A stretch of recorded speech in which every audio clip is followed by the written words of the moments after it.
Tudo bem? Está começando mais uma edição do Agora Agro e você vai ver no programa de hoje. Setor produtivo brasileiro está praticamente fora dos meios de comunicação pela internet, principalmente pequenos e médios produtores. Mato Grosso tem hoje o maior mercado exportador de carne bovina do Brasil. Banco Central decidiu não mexer nos juros básicos da economia. E nós vamos falar de um tema importante, das oportunidades no mercado do boi gordo. O Agora Agro já está no ar.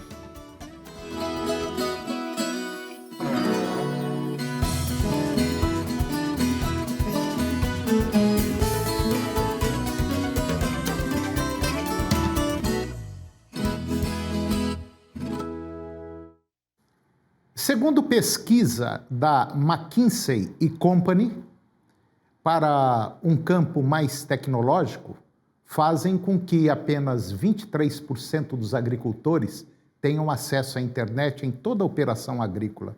E esse número ele cai para 13% em alguns segmentos, como o do algodão e também o de grãos em algumas regiões.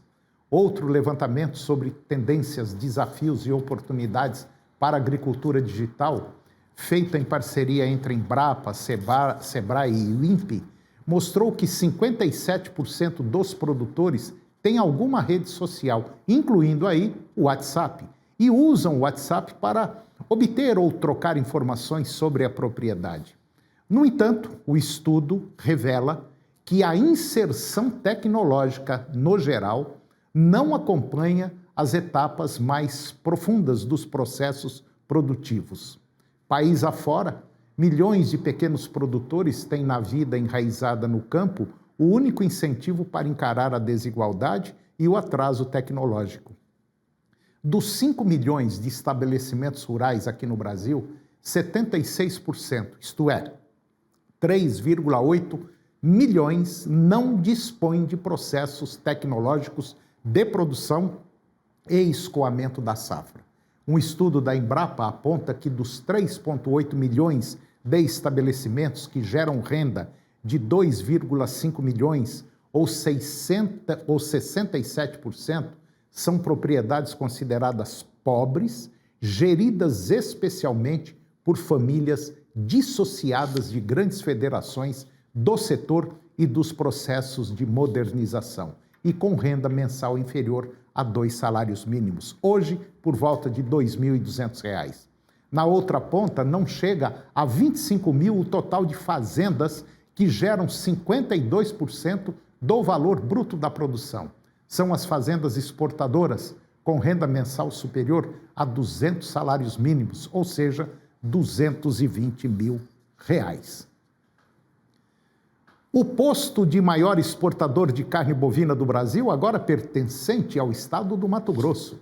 De acordo com a Scott Consultoria, no ano passado, o faturamento com as vendas rendeu ao Mato Grosso 1 bilhão e 600 milhões de dólares. São Paulo veio na sequência em segundo lugar, com faturamento de 1 bilhão e 400 milhões de dólares. Segundo a Scott Consultoria, a pecuária mato-grossense assumiu a posição de maior exportador desde 2019. São vários os fatores que explicam esse crescimento lá no Mato Grosso. Primeiro, ele possui o maior rebanho comercial do país, maior quantidade de animais e também mais plantas habilitadas para a exportação. Em meio ao aumento da inflação de alimentos, que começa a estender-se por outros setores, o Banco Central decidiu e não mexeu nos juros básicos da economia. A decisão era esperada pelos analistas financeiros. Por unanimidade, o Comitê de Política Monetária, o Copom, manteve a taxa Selic em 2% ao ano pela 4ª vez seguida. E com a decisão, a Selic está no menor nível desde o início da série histórica do Banco Central em 1986. Em julho de 2015, a taxa chegou a 14% ao ano. Em outubro de 2016, o Copom voltou a reduzir os juros básicos da economia até que a taxa chegasse a 6,5% ao ano em março de 2018. Já em julho de 2019, a Selic voltou a ser reduzida até alcançar 2% ao ano em agosto do ano passado. A Selic é o principal instrumento do Banco Central para manter sob controle a inflação oficial medida pelo Índice Nacional de Preços ao Consumidor Amplo. E depois do intervalo nós vamos falar sobre um tema interessante, nós vamos falar sobre o mercado do boi. O Agora Agro volta já já.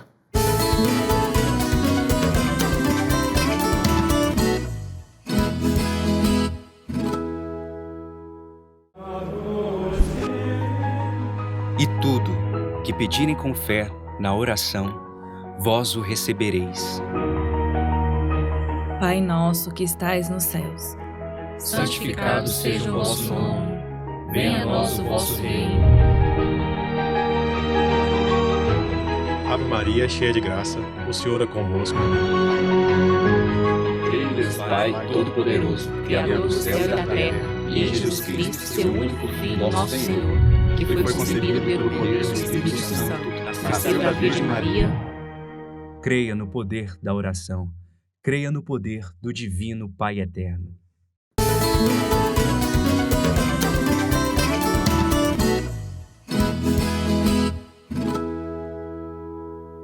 Eu vou conversar agora com Marcelo Rentes Ramos. O Marcelo, ele é veterinário, é PhD pela Universidade de Missouri, lá nos Estados Unidos, e nós vamos falar sobre a pecuária, de maneira geral, pecuária bovina. E nós vamos tecer aí comentários, principalmente relacionado à alimentação, que é um ponto fundamental e crucial para o desenvolvimento do rebanho e, automaticamente, ou mais lucro ou menos lucro para o pecuarista. Marcelo Rentes Ramos, mais uma vez, obrigado pela sua presença aqui no nosso programa, para a gente discutir um tema muito interessante, que é a peça fundamental, uma das peças fundamentais para os bovinos, que é a alimentação, né? Tudo bem? Tudo bem, doutor. Muito obrigado aí pelo convite. Um excelente 2021 para todos que nos assistem. Nós temos aí uma excelente oportunidade, um ano muito bom com preço de commodities, tanto na parte de arroba quanto também de preço de leite, muito legal, só que o preço dos insumos também subiu. Né? O preço do farelo de soja, o preço do caroço de algodão, o preço da polpa cítrica, do farelo de algodão, e isso faz com que o custo do ganho na arroba ou o preço de produção do leite, ele seja também um grande desafio se o produtor não conseguir trabalhar bem com os insumos. Pois é, e é justamente aí que está o X da questão. De maneira geral, nós temos uma pecuária, vamos dizer assim, uma pecuária bovina, eu diria até, vamos dizer, não muito organizada em termos gerenciais. Uma boa parte dos nossos pecuaristas ainda, não, vou dar um salzinho, vou dar um silozinho, tal. Quer dizer, de maneira geral, às vezes sai mais caro do que se você tratasse adequadamente, com uma alimentação correta, aquele animal que você tem na sua propriedade. E é um ledo engano você ficar com 2, 3 anos com um animal na propriedade rural, né? Em função, principalmente, da falta de pasto e de uma alimentação inadequada. E do dinheiro empatado. Justamente. Com certeza, Toninho. É nos momentos difíceis que nós entendemos quem são os verdadeiros homens que lideram as mudanças, é nos momentos difíceis que nós entendemos quem são as empresas que sobrevivem, e são nos momentos difíceis que nós entendemos quem são os grandes gestores da pecuária de corte, da pecuária de leite, que entendem como trabalhar. O foco tem que ser no ganho. Tá? Nós queremos formular dietas que deem mais dinheiro por vaca dia, não menor custo, porque muitas vezes a vaca vai produzir menos e o retorno vai ser menor. O foco é no ganho, é quanto que eu ganho por vaca por dia, quanto que eu ganho por boi por dia, e fazer um giro muito rápido, porque o custo do capital hoje ele é importante no negócio. Pois é, e esse custo desse capital empatado é um ponto importante que muita gente não leva em consideração, né? Infelizmente, quando ele vai fazer a conta, ele não põe o juro daquele bezerro que ele comprou, daquela vaca que ele comprou, o quanto tempo essa vaca ou esse animal vai ficar na propriedade rural, porque cada dia que passa, o custo aumenta. Agora, muita gente não leva isso em consideração, né, Marcelo? Sim, hoje cada vez mais a nossa pecuária, a nossa commodity é um mercado onde poucos produzem muito e muitos produzem pouco. E os poucos que produzem muito estão estrategicamente muito bem posicionados e treinados, inclusive na parte de gestão. Então eles sabem, por exemplo, que um silo, ele não pode deixar um ano parado, o boi ele não pode ficar parado, essa vaca tem que ter uma vida produtiva, ela se paga a partir da segunda, terceira lactação, então ela tem que dar um pouco mais à propriedade, a gente preocupa com isso na hora de fazer uma boa dieta. Então são fatores que as pessoas que lideram empresas, nós temos as empresas agrícolas, que são as fazendas, elas estão cada vez mais procurando técnicos que saibam formular dietas, porque é metade do custo de produção aí da arroba e também do leite. Mas, Marcelo, uma coisa que sempre me incomodou e eu sempre procurei falar isso, é o seguinte, a pecuária, ela vem assim, de moldes lá para trás, assim, extensão, larga, sabe? Não, daqui 2, 3 anos eu pego esse animal. E muita gente ainda tem isso na cabeça. Só que as coisas estão mudando. Nós hoje, se você abater um boi acima de 30 meses, você já corre o risco do preço da arroba ser lá embaixo e ele já não atende mais mercado internacional, que é o que está hoje segurando as pontas de muitos pecuaristas aqui no Brasil. Agora, tem que mudar a forma, o manejo dentro da cabeça do produtor. Porque se não mudar aqui dentro também, lá na frente não muda. Legal, eu acredito que evoluiu muito, tanto é que muito do nosso rebanho ele acaba trocando de mão, apesar do abate que acontece todo ano, ou seja, os produtores estão se tornando maiores, são os bons produtores que eles vão crescendo. Os produtores de leite, quando eu formei, tirava 1.000 litros de leite, era muito. Hoje, 1.000 litros de leite é um médio a pequeno produtor. É verdade. Confinamento com 1.000 cabeças era um grande confinamento. Hoje, confinamento de 10, 15, 5 mil cabeças aqui no Goiás, você vê vários. Então, porque o que você está ganhando com commodity, a tendência cada vez mais é um pouquinho menos, um pouquinho menos, um pouquinho menos, o que leva à escala.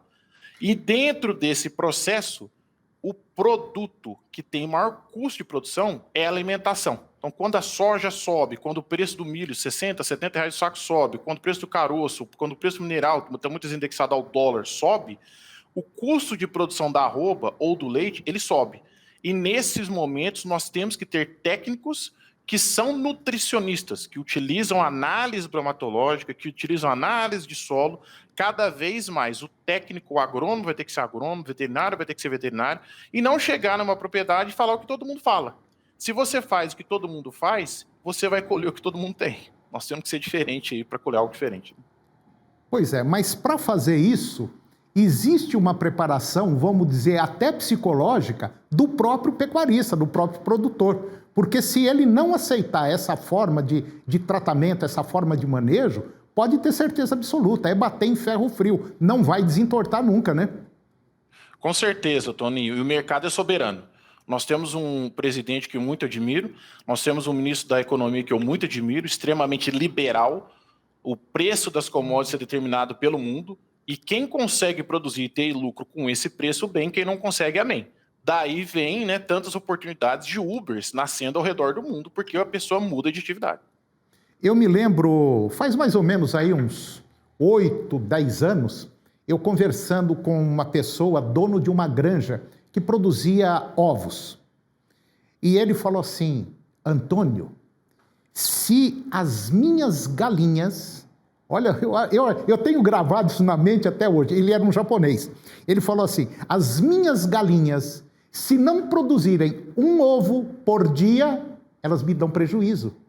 Tem que colocar um ovo por dia, 365 ovos por ano, uma galinha. Senão eu tenho prejuízo, porque o meu custo é muito alto. E eu tenho que fazer essas galinhas produzir, e elas têm que ser boas. Se não for boa, vira coxinha. Eu gravei isso que ele falou, e a pecuária bovina, ou melhor, quase tudo na vida, é desse jeito, né?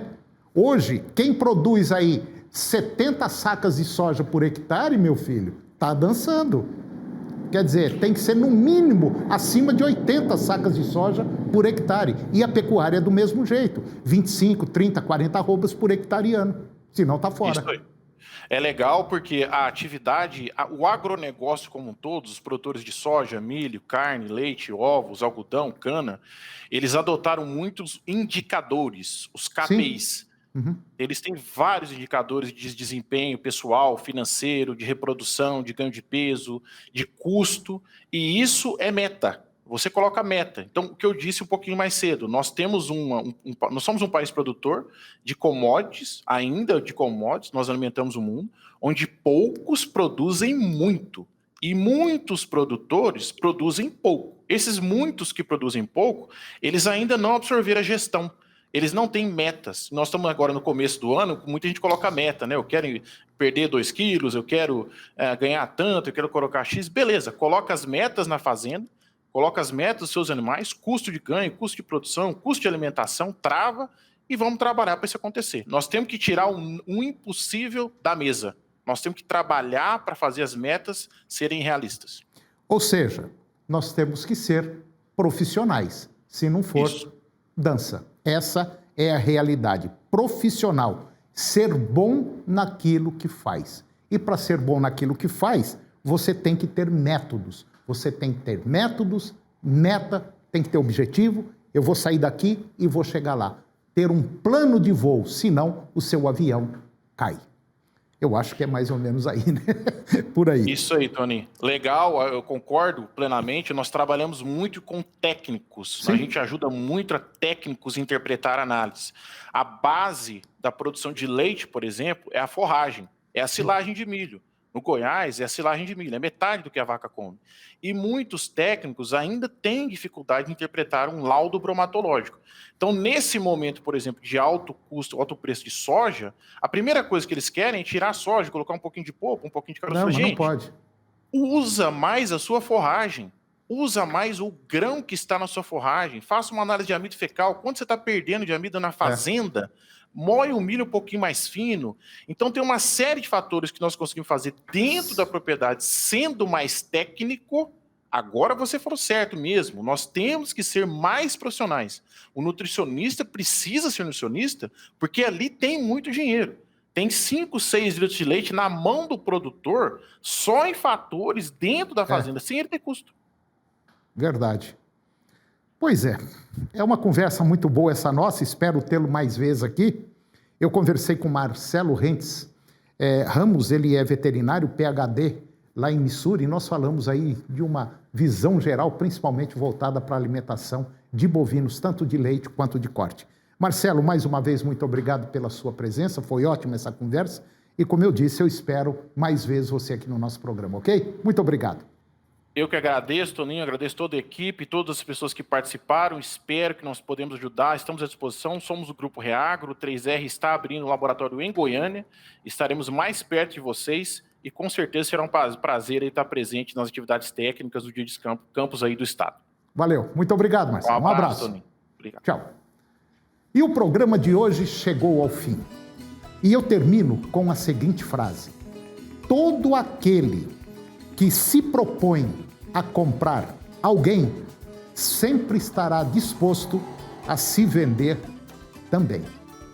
Um grande abraço, muito obrigado pela sua companhia, que o Divino Pai Eterno nos abençoe. E até o próximo programa.